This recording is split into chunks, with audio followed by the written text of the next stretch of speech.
Roy, you decided to collaborate to a relatively low-budget movie, indie movie, with a first-time director. What attracted you to that beautiful somewhere?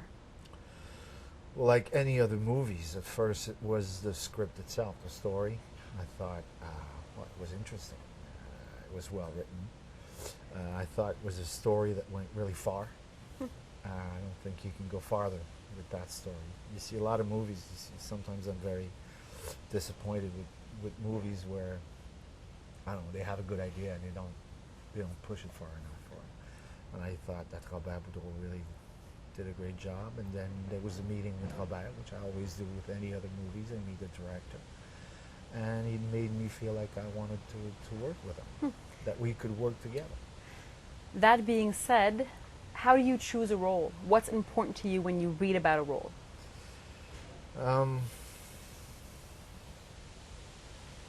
I think I don't choose roles anymore.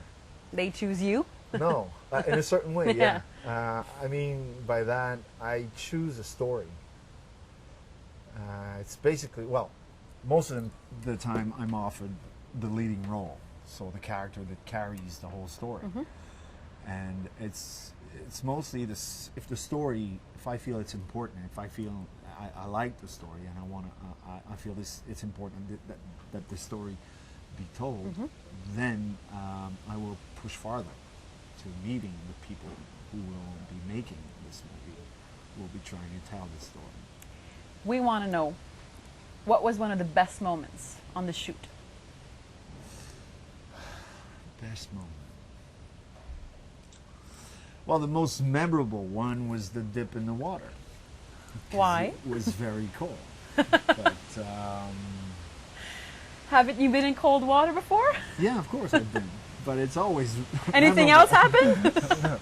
Yeah, a lot of things happen. But I mean, this is just the best moment. I think the scenery itself, where we were shooting, discovering that area also, which is an area that I was almost born. I mean, I was almost born there. Yes. I was born about 100 miles north of where we were shooting, so it was a bit like coming back home. I never went back. I left You've that never area. went back home? Well, home. I never really called it home because I was basically just born there. I stayed there for 3 months. Then we moved to Dupuis, which is on the other side of the border. So I never really called it home, and I never really had the chance to go back in that area, and I found it like beautiful. But there was an emotional attachment to where you shot, or close to the area. Yeah, of course. Well, my father comes from there. That's his home. He was born and raised in that area. So yeah, it was in a certain way going back home through my father and through my birth. And yeah, there was a special relation to this area of Ontario. And when you're not filming, which is seldom, where can we find you? Because everybody knows you're an outdoors person, but is that where you spent most of your time? Yeah, well, I've been working on my sailboat for 2 years, which I pretty much do all winter. And She's your mistress? No. That's what No, they say about sailors. And for me, the boat I have is not a she. I know that's an English thing. That's but very rare. Mine it is. he's not. He's a he. It's. Are he you doesn't macho? No. Actually, it's like my motorcycle. It's a she. Oh, all right. But She wars. I don't know. He it's sails. It's the look of it. My boat doesn't look like a female. Wow. It's an aluminum 44-foot sailboat that went through the Arctic. He's.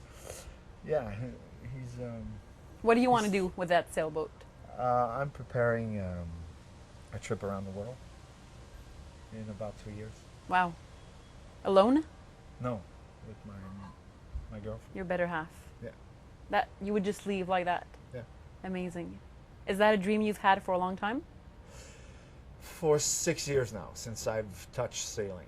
Wow. Yeah, like almost the first day I went sailing on my boat. I had another boat before that, a smaller boat. It really kicked in. After 2 weeks, I mean, we went out 2 weeks, and I knew I had. When I left, I knew I had to leave to come back to Earth after 2 weeks.